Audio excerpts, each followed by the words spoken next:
Unlock the secret formula to choose the right mutual fund for you. Aditya Birla Sun Life PSU Equity Fund generated 68% returns in the past 1 year. It's time, invest in this fund. Is this the only criteria to invest into mutual fund? While doing selection of mutual fund, do you actually just need to see the past returns of that fund?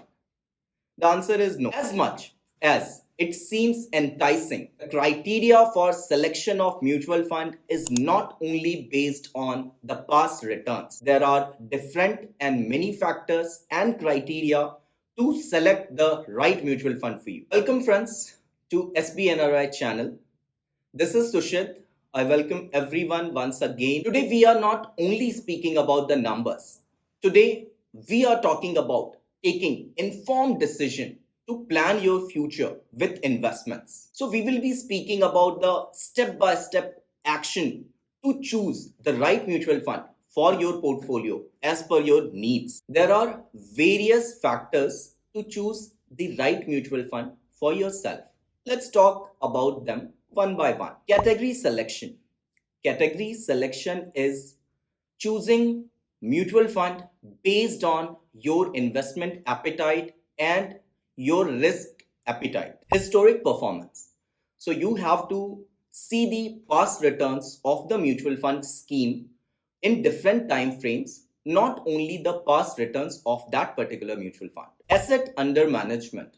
So what is the total AUM size, the stability, because size of the fund also define the stability of that mutual fund scheme. Consistency, how consistent the returns are.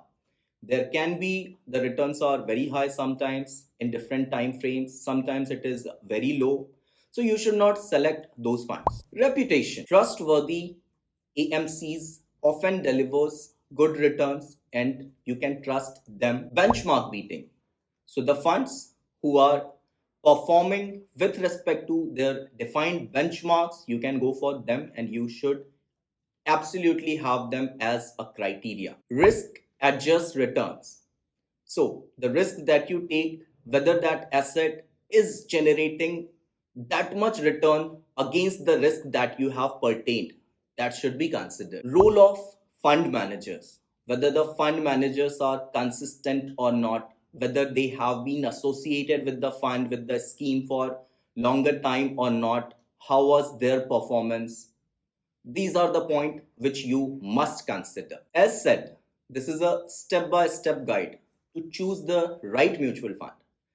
Let's consider an example to take you ahead with the process. So here, let's talk about the first step, that is category selection. So as you know that large cap funds are one of the stable ones in the market, and almost all of us have at least one or two large cap fund in our portfolio. Whenever we are trying to balance our portfolio, also we choose like one large, one mid, in that way. So I have considered that we take large cap in the example because this is the one that garners the most in everyone's portfolio. In the list, you can see here we have filtered 32 large cap funds out of the total universe of the mutual fund. So here large cap defines my first criteria, which is I want to invest in top companies, known companies who have the maximum market capitalization. This is step 2.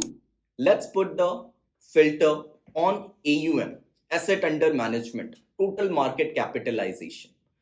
I have kept it as 5,000 crores. So all the mutual funds above 5,000 crores market capitalization are stated here. So here we get a total of 11 funds with us in the second step. Now let's apply one more filter. Let's take the past 10 years data. The Nifty alone has generated a CAGR of 12%. Therefore, we keep a number which is 16%.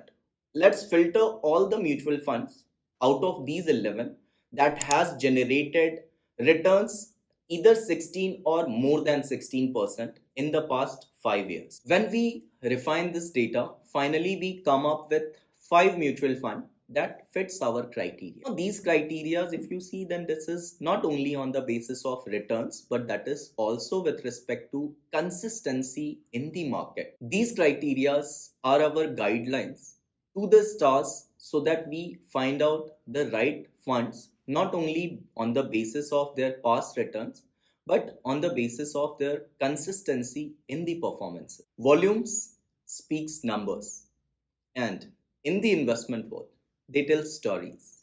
So here we compare the funds with category and index Nifty 100, which was in the first, third, and fifth year as 23, 17, and 16%. Similarly, the category returns for the same was 23, 16, and 15%. This comparison of funds gave us an indication towards Canara Robeco as a red flag for the first and the third year.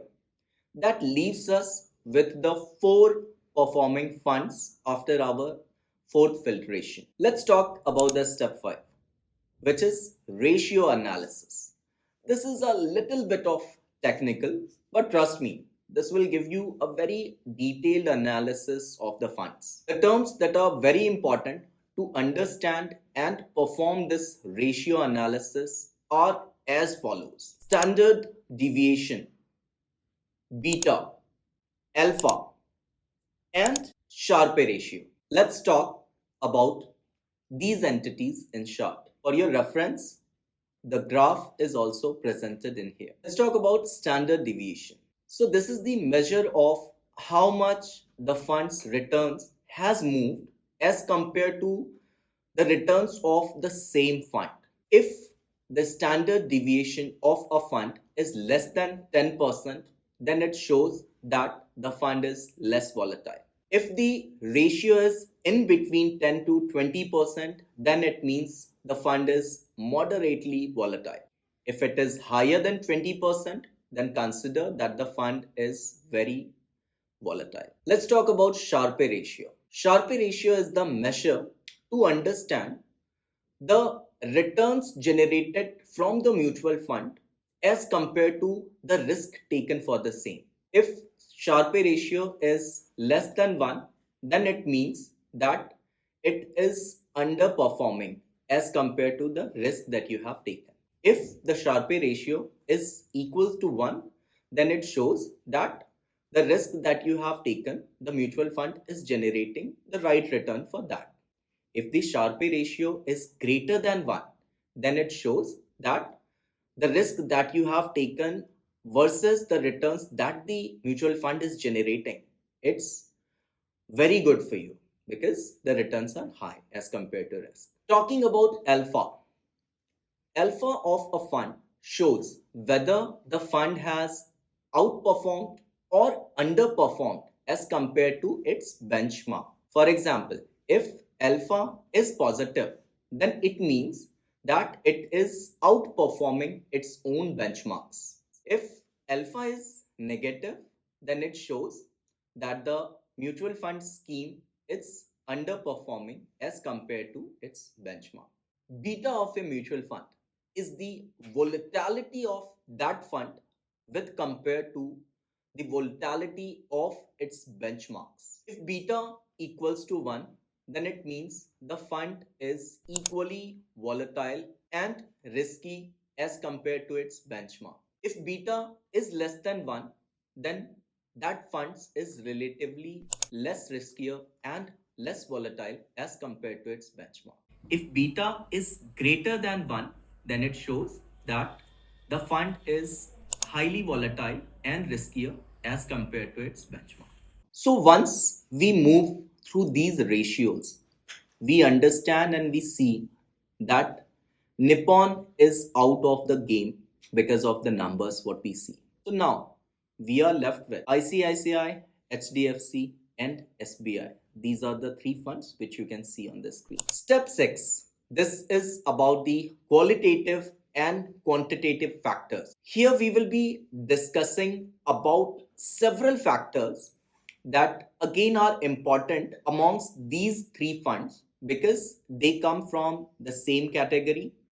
they come from almost similar performances. So that gives us the advantage to take the next steps towards making the filtration. This filtration is what we will do on the basis of the fund managers' past experiences, their histories, the expense ratio, and exit loads. So when we apply these filters, we come to know that the exit loads and lock-ins are the same for all these three funds. So what makes the differentiator is the expense ratio, again because we are talking about the same category of funds. When you see then ICICI Prudentials, this is the clear winner. Now, this was an example which makes the steps easier for you to select the right funds for you, not only on the basis of the past track records, but the funds that actually are good for you and for your investment goals. Also, this video is just meant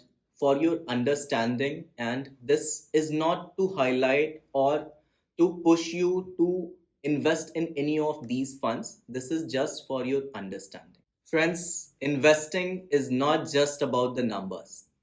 It's about securing your future, and that can only take place when you are screening your investment goals, your risk appetite, your investment appetites, and you understand the investment horizon. So it's always better and suggested either you manage it in a professional way or you take support from the investment professionals to take care of your investment and wealth planning. Just for your information, SBNRI is a dedicated platform where an NRI can come and complete the KYC by downloading the application, and in a digital way you will be able to make your investments in mutual funds in India. So for anything related to mutual funds, just feel free to connect with us. All you have to do is to download the SBNRI app and connect with your relationship manager at SBNRI.